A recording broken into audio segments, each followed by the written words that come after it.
எப்படி நாம் துணையாக சதா இருக்க முடியும்? ஓம் சாந்தி.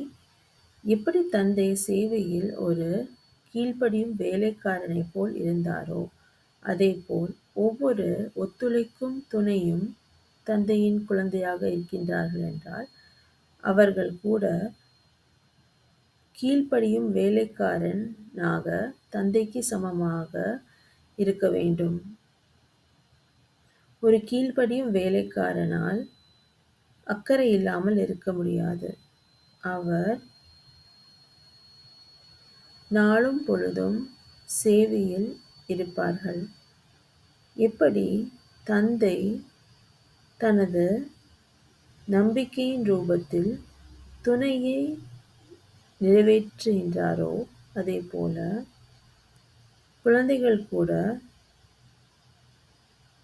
கீழ்ப்படிபவர்களாக இருந்து தந்தையின் ஒவ்வொரு ஆணையையும் நிறைவேற்றுபவராக இருக்க வேண்டும் மற்றும் அவர்களது துணையை நிறைவேற்ற வேண்டும். நாம் இப்படித்தான் சதா துணையாக இருக்க முடியும். ஓம் சாந்தி.